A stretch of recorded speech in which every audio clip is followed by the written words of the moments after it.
looking at the extremes, perfect competition and monopoly, we need to take a look at how companies behave. Companies need to make a profit in order to remain alive.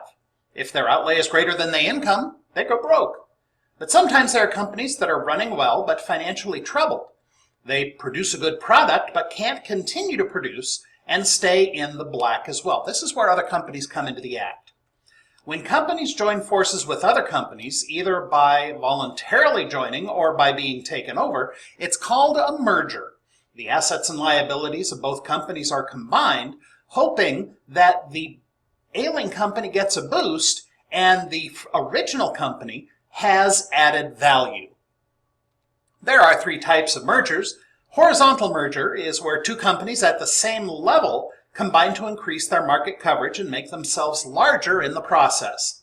If I were to take over Krispy Kreme, that would be great. CNN Time Warner is another example of a horizontal merger. They're both broadcast facilities. Mergers reduce the number of brand names in competition, and it could lead to a monopoly. The latest merger was between T-Mobile and Sprint. A vertical merger is where different levels of production are involved. Let's say the folks at Fram, who make the oil filters, take over Napa Auto Parts or Jiffy Lube. They have now a built-in market for their products, and they're getting their profits from possibly their competitors. The third is a conglomerate merger, where seemingly unrelated companies combine. R.J. Reynolds Tobacco and Nabisco merged, so the people who made your Oreos made your Marlboros as well for a while.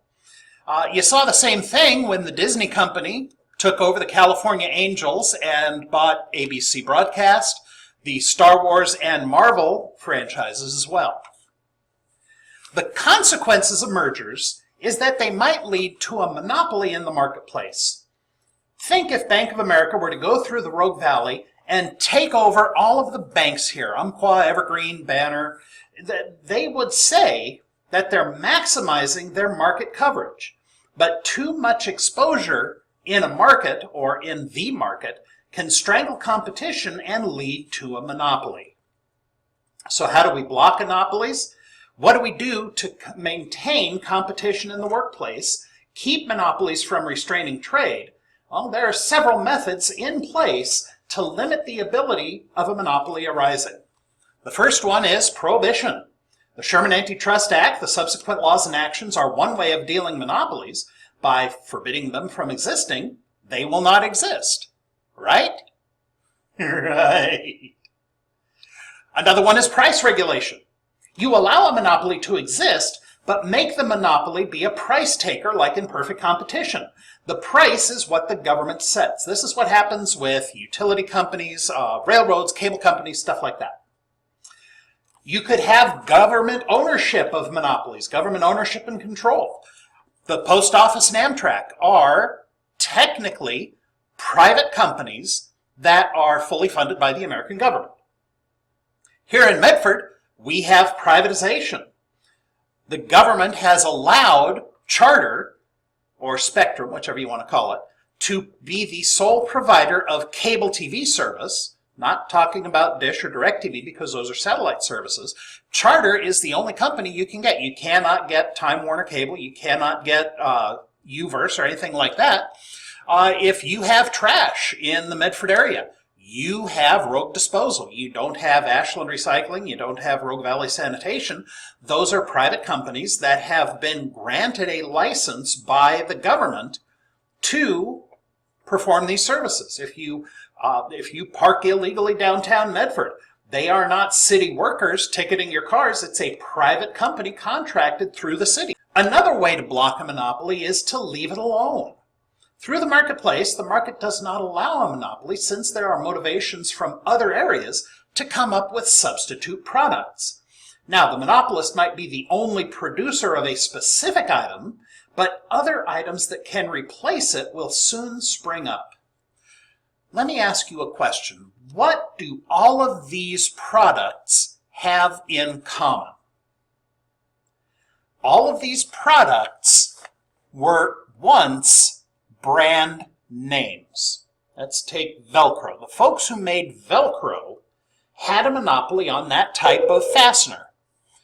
The Velcro company, Velcro was a registered trademark, other companies saw that they could make similar hook and loop fasteners that operated on the same principle, so they weren't making Velcro, they were making their own hook and loop fasteners, just like bandages, tissues, cotton swabs.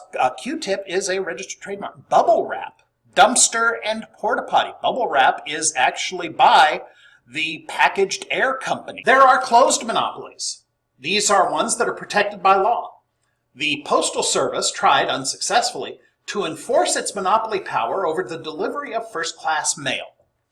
They claimed in court that FedEx and UPS were breaking the law by delivering letters that were not so urgent as to necessitate overnight delivery. Basically, FedEx and UPS were trying to get into competition with the Postal Service. USPS wanted their competition to verify that each letter sent was indeed urgent, hoping that the burden would be so great the competition would get them out of this business stream. Needless to say, it didn't quite work in the Postal Service's favor. There are natural monopolies where one company dominates the market by virtue of its sheer size and power, or you have a natural monopoly by being the only guy in town. If you're the last gas for 80 miles, you have a natural monopoly. They're not going to force you to open up another competing gas station. An open monopoly is kind of the natural selection method. Usually the first person in the pool has, by definition, a monopoly, but there's no protection against others jumping in afterwards.